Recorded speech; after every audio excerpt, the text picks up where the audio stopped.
लैलूंगा के पूर्व विधायक चक्रधर सिंह सिदार के छोटे भाई जयपाल सिदार के हत्या की गुत्थी पुलिस ने सुलझा ली है।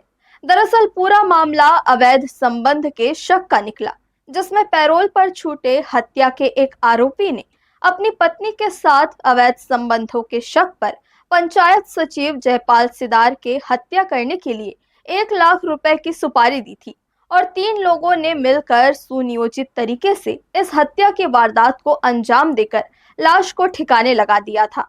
पुलिस ने इस मामले में 3 आरोपियों को गिरफ्तार कर लिया है, जबकि चौथा आरोपी यानी साजिशकर्ता पहले से ही जेल में बंद है। आज से 24 दिन पहले 27 जुलाई को लैलूंगा के पूर्व विधायक चक्रधर सिंह सिदार के छोटे भाई और पंचायत सचिव जयपाल सिदार अचानक से लापता हो गए थे। अपनी कार से बच्ची को स्कूल छोड़ने के बाद वे घर नहीं लौटे। परिजनों ने काफी जगह उनकी तलाश की, मगर जयपाल सिदार के बारे में कुछ पता नहीं चला। ऐसे में परिजनों ने लैलूंगा थाने में उनके गुमशुदगी की रिपोर्ट भी दर्ज कराई। पुलिस उनकी तलाश में जुटी हुई थी, बावजूद इसके कुछ सुराग नहीं मिल पा रहा था। इस बीच 21 जुलाई को लाखा के समीप लापता जयपाल की स्विफ्ट कार लावारिस हालत में बरामद हुई, जिसके बाद पुलिस ने जयपाल सिदार के मोबाइल लोकेशन, सीसीटीवी फुटेज और अन्य इलेक्ट्रॉनिक साक्ष्यों के विश्लेषण के साथ तफ्तीश तेज की। इस दौरान 3 युवकों शुभम गुप्ता, कमलेश यादव और मदन गोपाल सिदार की गतिविधियां संदिग्ध पाई गई। पूछताछ में आरोपी शुभम गुप्ता ने चौंकाने वाला खुलासा किया कि रायगढ़ फुटहा मुड़ा निवासी शिव साहू, जो कि पहले से हत्या के मामले में जेल में बंद है और 6 महीने पहले पैरोल पर आकर जयपाल सिदार से पुरानी रंजिश के चलते उसकी हत्या के लिए 1 लाख रुपए देने की बात कही थी। शुभम ने यह प्रस्ताव स्वीकार करते हुए जून महीने में अपने 2 साथियों के साथ हत्या की योजना बनाई और 7 जुलाई की सुबह जयपाल सिदार को कोतबा जाने के बहाने बुलाया गया।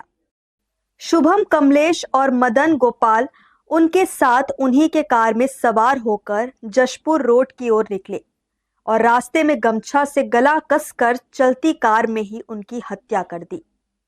इसके बाद शव को कार में छिपाकर आरोपी कई स्थानों पर घूमे और फिर थाना धर्मजयगढ़ क्षेत्र के सिसरिंगा घाटी में शव फेंक दिया।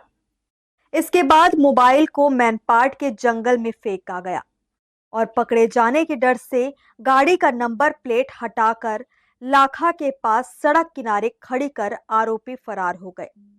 गाड़ी बरामद होने के बाद लिंक से लिंक जुड़ती गई और सारे उनके आसपास जो भी काम करने वाले थे, रहने वाले थे, सबसे पूछताछ की तो एक उसमें आरोपी सामने आया, शुभम गुप्ता उर्फ युगल किशोर गुप्ता, जो कि पाकर गांव का ही रहने वाला है और उनके अंडर में आवास मित्र के रूप में काम कर रहा था।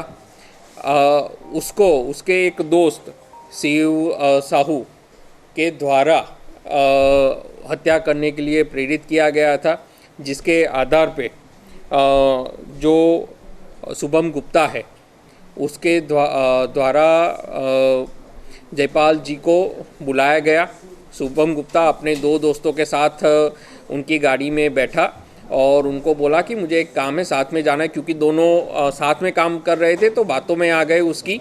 और उसने गाड़ी में पीछे बैठा हुआ था, गमछा से गला दबा दिया और उस कारण से जयपाल जी की मृत्यु हो गई।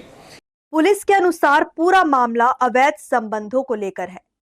हत्या के मामले में पहले से जेल में बंद शिव साहू को शक था कि उसकी पत्नी और जयपाल के बीच अवैध संबंध है और तभी से उसने जयपाल की हत्या करने की ठान रखी थी और पैरोल पर बाहर आने के बाद इसके लिए उसने जयपाल सिदार के साथ ही काम करने वाले शुभम गुप्ता को 1 लाख रुपए की सुपारी दी।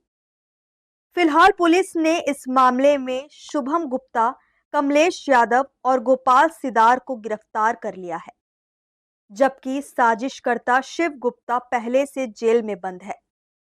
हर्ष न्यूज के लिए देवेश देवांगन के साथ रोहिताश्व बेहरा की रिपोर्ट।